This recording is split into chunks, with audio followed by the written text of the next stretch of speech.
The next thing I'd like to talk about is what's called repurposing content. You have one idea for something, but you can turn it into multiple pieces of content that you can use in a lot of places. Mostly talking about a library of content here where, again, it's you make a video, a long form video, 3 minutes, 5 minutes, 10 minutes, 15, and you put that on YouTube, and then you use the embed code from YouTube to put that into your website, and then you create an area of your website where all your videos are. It could be like a blog. It could be like I have, where they're all laid out as thumbnails. However it's designed, however it's laid out, doesn't really matter, as long as that all the videos are there and your audience can find them. That's really all you need if the only way that people are finding these is if you're referring them to it, or if they're like doing a Google search and they're finding it that way. But a lot of times people are going to need ways to find your library of content other than just a standard Google search or you saying, hey, go watch my library of content. That's where repurposing comes in.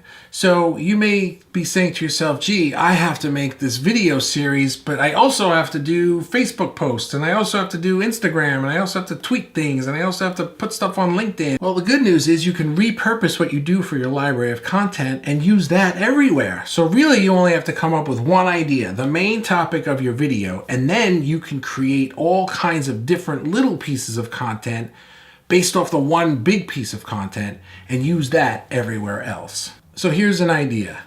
Maybe you wrote an article. It starts as a blog article, and you can turn that into a video by recording a voiceover and then using some kind of video footage or photographs, or even just you talking, doing a talking head type video like this one, where you're speaking and that's it. So that right there is two pieces of content based on the same theme, a written blog article and a video. You could then take that video and create a teaser video. So let's say your main video is 4 minutes long.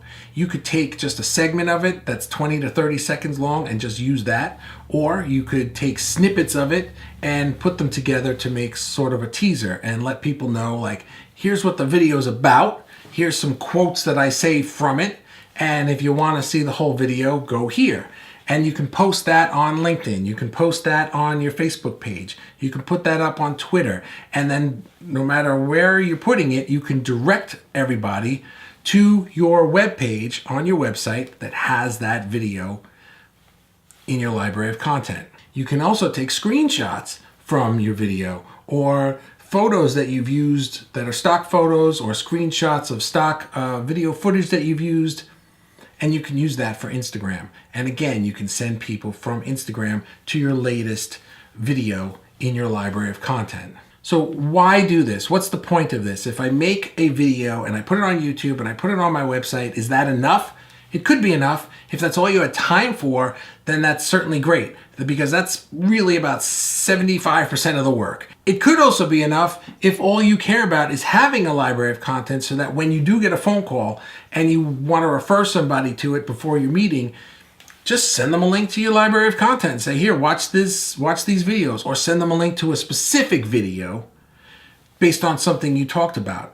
You know, that's something to think about. Let's say you've got 25 videos already in your library of content and somebody wants to have a meeting with you and you spoke about something very specific on the phone. You don't have to send them to the general library page. You can send them to a specific video. So why continue with other things? Well, again, it's so that what about the people that might find you on other platforms? They may not necessarily want to watch the whole thing. If I'm on LinkedIn or if I'm on Twitter or if I'm perusing through Facebook, I may not want to sit through a 4-minute video right then. But if a 10-second or 20-second or 30-second video goes by that's in a general topic that I do care about, now I may be interested. I may at least bookmark it. I may save it for later, or I may click the link and say, oh, I would like to see this now.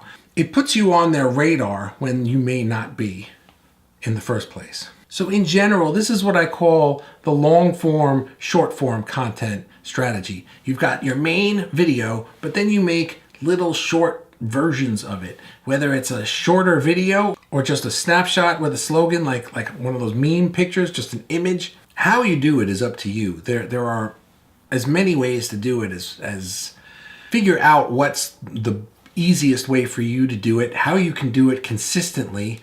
Are you even able to take a long video and chop it up into a 20 or 30-second thing? That might be something that you're not comfortable with. It may be outside of your skill set. So then you don't have to do it. You could just take a screenshot and put some text on it and say, hey, I made a video about whatever, and put a link in the text. And that's all that it is. That's really all that it is. Figure out what's going to give you the most bang for your buck in the shortest amount of time and reach your audience most efficiently. This isn't about creating Hollywood movies and trailers that are gonna like knock people's socks off.